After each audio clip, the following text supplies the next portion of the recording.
Okay, so I'm making this video because I've been trying to convince myself that social media is not the best way to spend my time. I think me personally, on average, I spend around 2.5 hours on my phone on average, and there's days where I go way above that, like close to 5 hours. Um, and it's just not the most productive way to spend my time. Um, so the reason I'm making this video is because I've made a list of things that I use social media for, or that I think I use social media for. And in a separate column, I've written, is it the best way of doing that thing? So, to give you an example, one of the reasons I use social media is to keep up with the lives of my friends. Is that the best way to keep up with the lives of my friends? No. Because if I want to know what's going on in my friends' lives, I can just give them a phone call, or I can like reach out to them via any messaging app that isn't social media, maybe like WhatsApp or something. And I can just ask them to, have a call with me and just figure out what's going on in their lives. Like, rather than look at what's going on in their lives via their stories, which their stories or their posts. Those are the two ways that you look at what's going on in someone's lives. But those aren't reflective of what's actually going on in that person's life. Like, social media is just what you want people to see. So you post things that you want people to see, but not necessarily the truth about what's going on in their lives. Like, you can look at my social media and it makes you think, oh yeah, this guy's a certain way, but I'm not that way. I guess, if that makes sense. So yeah, best way to keep up with the lives of my friends would be to give them a call, or just somehow talk to them. Not look at their stories and not look at their posts, because that doesn't give me the full picture of what's going on. Secondly, is it the best way to keep up with the lives of people that aren't your friends? So are there people that you like loosely know, maybe from high school or other people in your university, or celebrities? So is it the best way to keep up with lives of non-friends? I would argue, yeah, it probably is, because if you aren't close enough to someone to actually like ring them up randomly, and just talk to them, and you just want to have like a loose idea of what's going on in their lives and what they're up to, you could go through the social media and get like a very, very basic idea of what's going on in their lives. But if you want like an in-depth, like what's going on in your life, again, social media is not the best. It just gives you like a loose idea of what's going on in their life, like where they are, stuff like that. Same with celebrities. Like, no one's gonna know what's actually going on in a celebrity's life, unless you like personally know a celebrity. So is it the best way to keep up with the lives of like what a celebrity is doing? Probably. But is that really worth your time? Like, do you really want to know what's going on to that one dude you knew in high school, or that one celebrity that you really like? I mean, that's not worth my time personally. So I'm not gonna use social media just because I want to know what's going on in someone's life that I don't talk to anymore. Next, is it the best way to keep up with current affairs? Again, I would say no, because we have like the news, and we have dedicated like news outlets that give you a detailed explanation of what's going on, rather than just like a post or a story on this thing that happened. Is it the best way, again, to get like a short dose of, or like a short gist of what's going on? Yeah, but is it the best way to get like an in-depth knowledge of this thing that's happening in some place in the world? Probably not. You'd be better off just going to a news website, or like an actual newspaper, if those exist still. You'd be better off looking at those things if you want to know what's really going on in that place in the world. Next, we have marketing. And this is something that I've been really, really like contemplating, because I have a YouTube channel, as you might know. And I've been thinking, like, should I give up social media? Because every time I make a YouTube video, I copy the link to my clipboard and I like post it on Snapchat and I post it on Instagram.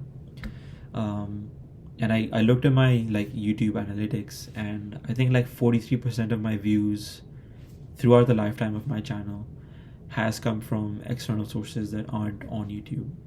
So that means Snapchat and Instagram, people log on and get like look at my videos from there. um,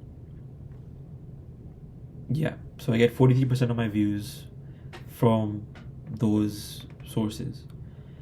But I feel like views, and how many views my videos get, aren't necessarily like the best way to gauge how well my channel is doing, which is kind of counterintuitive, because you think, oh yeah, you're a big YouTuber if you have certain number of views or a certain number of subscribers.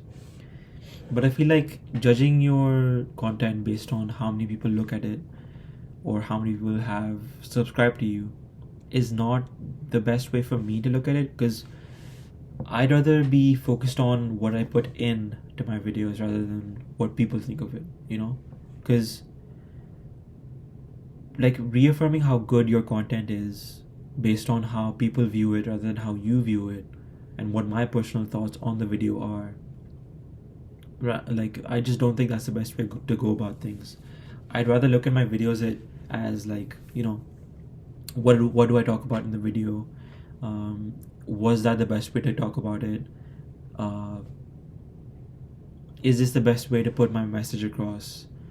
And if I'm not content with those things, then there's a reason to, you know, believe, yeah, actually maybe I should be worried about my content. But judging my content based on how many views it gets is not the way to go. So if I stop posting if I stop posting every time I release a video on Instagram and Snapchat, and there is a substantial decrease in my views, I shouldn't be bothered by that. I might be, but I shouldn't be, just because it's not necessarily like the best way to judge how well my content or how good my content is. And lastly, is social media the best way to keep you engaged? And this, I think unanimously we all can agree, it is definitely the best way to keep you engaged. Because how many times have you gone onto Instagram with the intention of just like looking at something for 10 minutes and then going back to whatever you're doing, but that ends up being longer than 10 minutes? You might be on there for like an hour a day or 30 minutes a day, which still isn't like good, because an hour a day, you might think, oh yeah, that's just an hour.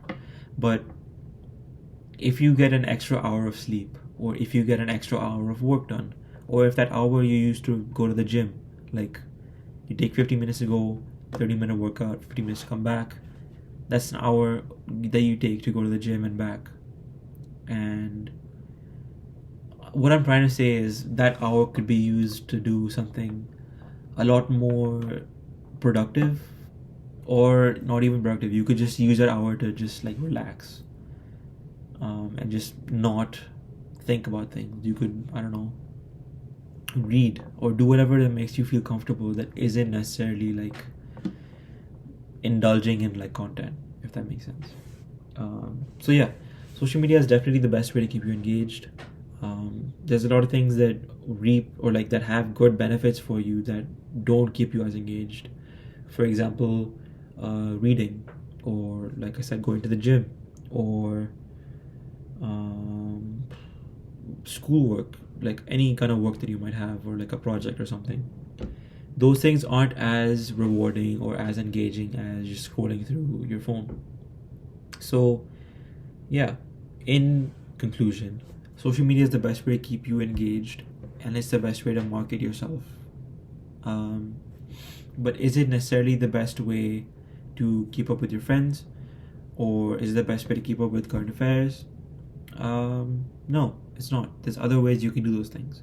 And so if you're telling yourself, yeah, no, I don't want to leave social media because even though I know it's bad for me, I fear missing out. Like I have FOMO.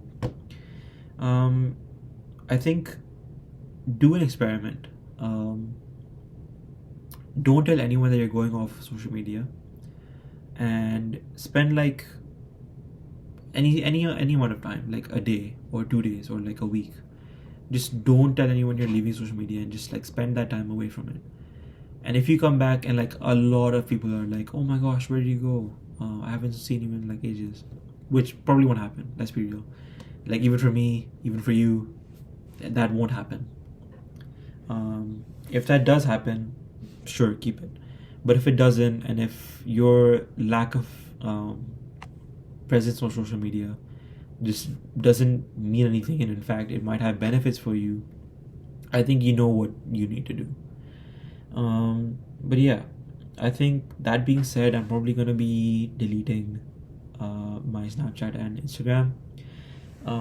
To the people I'm close to, I probably will make sure you guys have my numbers. But yeah, I think it's fair to say that social media gives me less benefit than like negatives. It just, there's not enough benefit from it to warrant keeping it in my life. And so I think after I post my video on Instagram and Snapchat, I'm probably gonna be deleting my social media, just because I think that's the best thing to do for me personally. But yeah, let me know what you guys think about social media. And also, on the 13th of November, which is, wait, I think that's like, hold on, that is a Sunday. That is going to be a year of me having this channel. And yeah, I'm thinking of doing something special for it, but I'm not sure what exactly to do. But yeah, I think I'll make a video and I'll see you guys then. Take care. Peace.